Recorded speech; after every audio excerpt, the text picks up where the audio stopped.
Bismillahirrahmanirrahim. Assalamualaikum warahmatullahi wabarakatuh.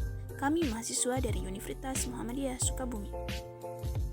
Video ini dibuat untuk menyelesaikan tugas kelompok di mata kuliah Pendidikan Pancasila dengan dosen pengampu Bapak Muhammad Abdul Aziz SEMM. Kami dari kelompok 13 terdiri dari 13 anggota yang masing-masing bekerja sama dalam memenuhi tugas ini. Saya selaku moderator mempersilahkan kepada teman-teman saya untuk menjelaskan materi Pancasila berdasarkan konteks ketatanegaraan. Sebelum itu mari simak video berikut ini. Indonesia adalah negara demokrasi yang berdasarkan atas hukum. Oleh karena itu dalam segala aspek pelaksanaan dan penyelenggaraan negara diatur dalam sistem perundang-undangan. Hal inilah yang bermaksud dengan pengertian Pancasila dalam konteks ketatanegaraan Republik Indonesia. Kedudukan Pancasila terdiri dari dua, yaitu 1. Pancasila sebagai dasar negara, 2. Pancasila sebagai sumber dari segala sumber hukum. Pancasila sebagai dasar negara. Pancasila sebagai dasar negara berarti setiap sendi-sendi ketatanegaraan pada negara Republik Indonesia harus berlandaskan pada nilai-nilai Pancasila. Artinya, Pancasila harus senantiasa menjadi ruh atau power yang menjiwai kegiatan dalam membentuk negara. Konsep Pancasila sebagai dasar negara dianjurkan oleh Insinyur Soekarno dalam pidatonya pada hari terakhir sidang pertama BPUPKI tanggal 1 Juni 1945 yang isinya untuk menjadikan Pancasila sebagai dasar negara, falsafah negara. Pancasila sebagai sumber dari segala sumber. Keberadaan Pancasila sebagai sumber dari segala sumber hukum dipertegas dalam Ketetapan MPR nomor 3 MPR tahun 2000 tentang sumber hukum dan tata urutan peraturan perundang-undangan. Pasal 1 TAP MPR itu memuat beberapa ayat, yaitu 1. Sumber hukum adalah sumber yang dijadikan bahan untuk penyusunan peraturan perundang-undangan. 2. Sumber hukum terdiri dari sumber hukum tertulis dan hukum tidak tertulis. Pengertian dari hukum tertulis dan hukum tidak tertulis. 1. Hukum dasar tertulis. Hukum tertulis adalah sistem aturan yang diciptakan oleh lembaga kenegaraan yang ditunjuk melalui mekanisme tertentu. Artinya, norma hukum tertulis diciptakan dan diberlakukan oleh institusi yang memiliki kewenangan dalam membentuk dan memberlakukan norma hukum tertulis. Contoh hukum tertulis yang dikodifikasikan yaitu KUHP, Kitab Undang-Undang Hukum Pidana. Contoh hukum tertulis yang tidak dikodifikasikan yaitu PP, Peraturan Pemerintah, UU Undang-Undang, dan Keputusan Presiden.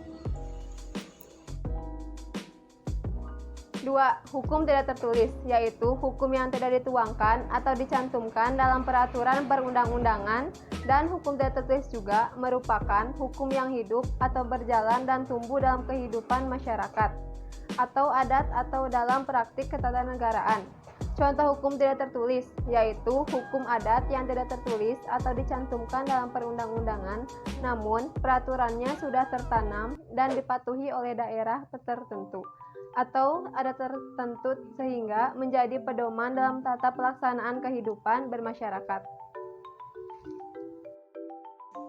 Sistem pemerintahan Indonesia dalam Undang-Undang Dasar 1945. 1. Bentuk negara kesatuan dengan prinsip otonomi daerah yang luas. Wilayah negara terbagi dalam beberapa provinsi. 2. Bentuk pemerintahan adalah republik, sedangkan sistem pemerintahan adalah presidensial. 3. Presiden adalah kepala negara dan sekaligus kepala pemerintahan.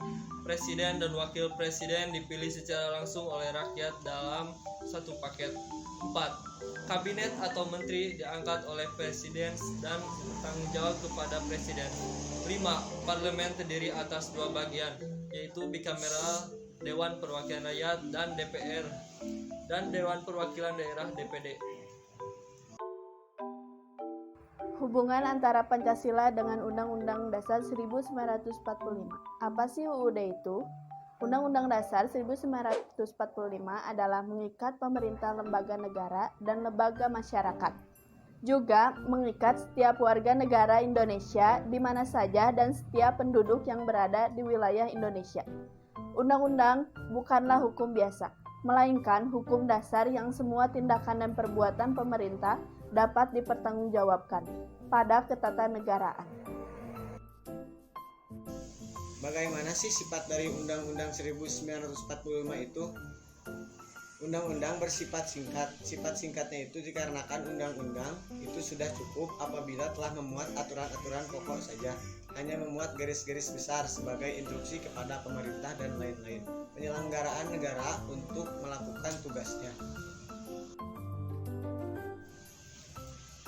Undang-undang yang singkat itu menguntungkan bagi negara seperti Indonesia yang harus berkembang, harus hidup secara dinamis, dan masih akan terus mengalami perubahan.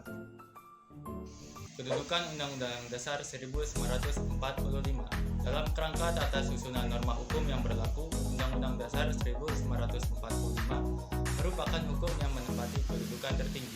Seperti telah dijelaskan dalam Undang-Undang Dasar 1945 ditetapkan dan dijelaskan oleh PPKI pada tanggal 18 Agustus 1945.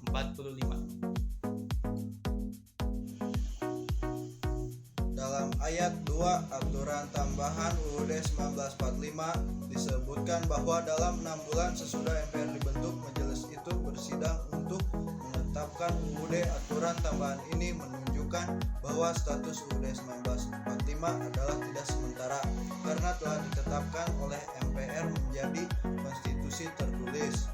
Namun UUD 45 tetap bersifat fleksibel. Nah, saya dapat menyimpulkan bahwa sistem ketatanegaraan dengan berdasarkan pada nilai-nilai dan yang berhubungan dengan Pancasila dapat menjadikan karakter suatu bangsa memiliki moral yang sesuai dengan yang tercermin dalam sila-sila Pancasila. Negara Indonesia dan masyarakat Indonesia dengan ketatanegaraan berdasarkan pada Pancasila akan membawa dampak positif bagi terbentuknya bangsa Indonesia. Mungkin hanya sekian pembahasan mengenai Pancasila dalam konteks ketatanegaraan.